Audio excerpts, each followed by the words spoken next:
our animals are better cared for than many people.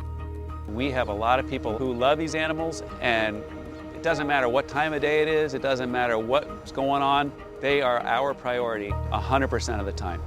Anything that we need or that we think that the animals need, the veterinarians are there. We have a full-time veterinary staff, and if ever anything looks the slightest bit off with these animals, I can pick up a phone and call them, and they can be there within minutes.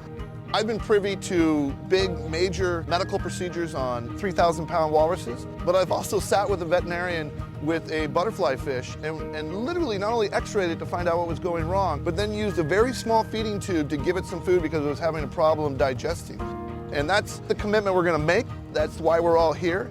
And the park realizes that there's the same value to the 3-ounce butterfly fish as to the 3,000-pound walrus. What we can learn from our animals in the park applies to the animals out in the natural environment. We have a lot of people from our professional community who approach us with questions, hey, have you ever seen this before? Because chances are we have, simply because we have so many animals that we take care of.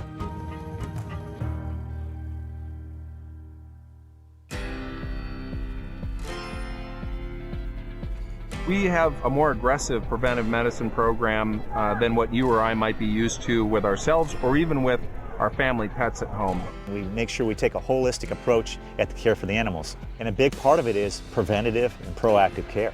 Vets are right there to say, let's do an assessment.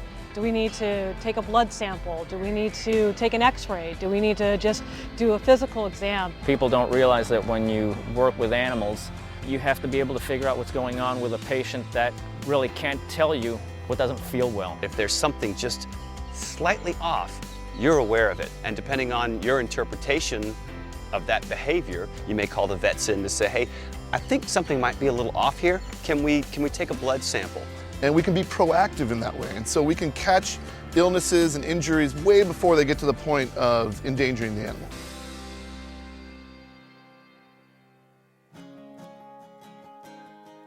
Husbandry behaviors with animals are crucial. They're some of the most important behaviors we train. And at SeaWorld, it's a collaborative effort. It's the science of training animals to cooperate with us so that we can give them great care. And without the staff there to help teach the animals how to do that, the vets really couldn't do their job as well. So we are a very close-knit team and we work together closely. We do this through the application of positive reinforcement. So the animals are making a conscious decision to perform a behavior that allows us to take better care of them. And our animals are conditioned to give us every kind of sample and remain still for any kind of test really that you could come up with. We do things from the day-to-day, such as cleaning their teeth. We can ask a beluga whale to come over, take a needle, stick it in its tail fluke, withdraw a blood sample. We basically are limited only by what the veterinarians want. When the veterinarians say, we'd like to condition this, we'd like to have that, we train it. It's awesome because it's one of the most rewarding behaviors for me.